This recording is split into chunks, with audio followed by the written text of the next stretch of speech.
Hi, I'm Dr. Policherla, a plastic surgeon here at the South Florida Center for Cosmetic Surgery. Today we're talking about two powerful procedures that can truly change the way you look and feel: the breast lift and the breast reduction. Let's walk through what each procedure does, who it's for, and how it works. Starting with the breast lift, or otherwise known as the mastopexy. Over time, it's completely natural for the breasts to lose their youthful shape. Gravity, weight fluctuations, pregnancy, and breastfeeding can all cause the breast tissue to sag, or in some cases, for the nipples to point downward. A breast lift, or mastopexy, is a procedure that reshapes and elevates the breasts, restoring a perkier, more youthful contour without significantly changing your breast size. What else does a lift do?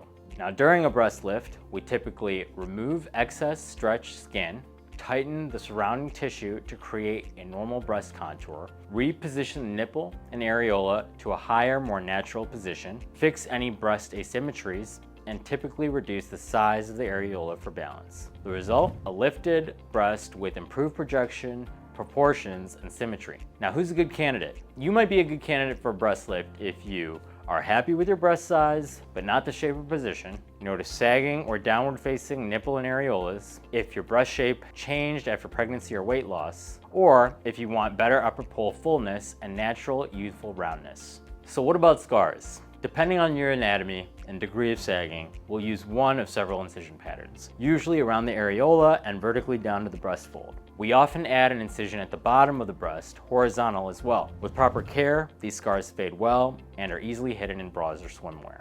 Let's walk through the most common types. Number one, the vertical incision, or otherwise well known as the lollipop incision. This is the most commonly used pattern for only moderate sagging. It includes an incision around the areola plus a vertical line down from the areola in the middle of the breast to the breast crease. The vertical scar actually heals very well with time, and the bottom incision is usually very short. If the breasts have significant sagging, a wise pattern incision, or commonly known as the anchor type incision, needs to be used. Number two, the anchor or inverted T incision.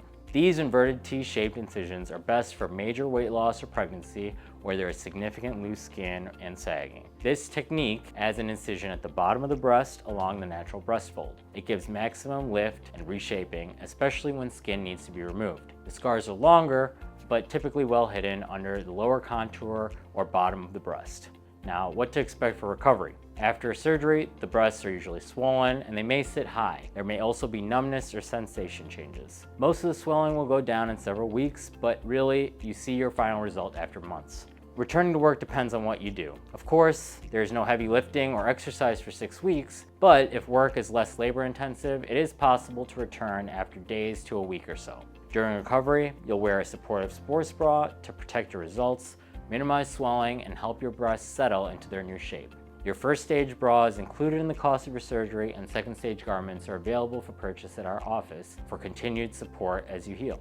We'll also provide you with comprehensive aftercare instructions and guide you through each step of your recovery to ensure you're comfortable and confident throughout the healing process. And now let's go over breast reduction. For many women, breast size isn't just about appearance. It's also about daily comfort. The breast reduction reduces the volume and weight of the breast by removing excess fat, glandular tissue, and skin. At the same time, a reduction always lifts the breast to create a more aesthetic and proportional contour. It's one of the most rewarding procedures that I perform because it often provides immediate relief from back, neck, shoulder pain, skin irritation under the breasts, grooves from the bra straps on the shoulders, and difficulty finding clothes that fit properly. It also causes limitations with exercise or posture. So what happens during a breast reduction? In surgery, I'll remove excess breast tissue and fat, I'll reshape the remaining tissue, reposition and shrink the nipple and areola, and tighten the skin for a more balanced and lifted result.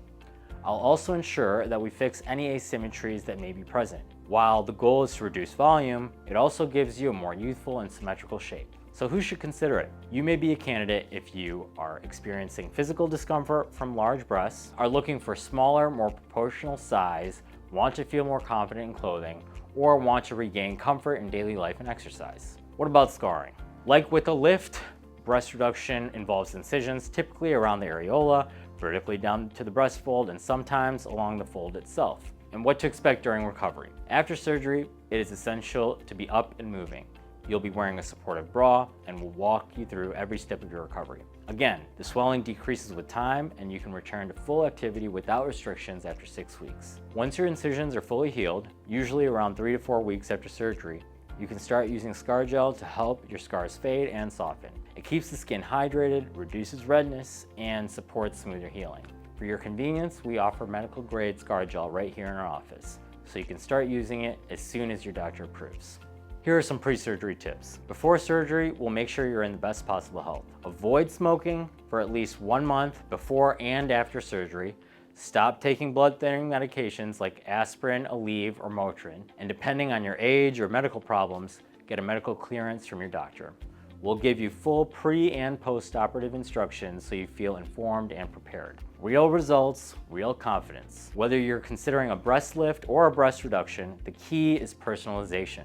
Every body is different, and so is every surgical plan that I create. My goal is to help you feel lighter, more confident, and more comfortable in your own skin.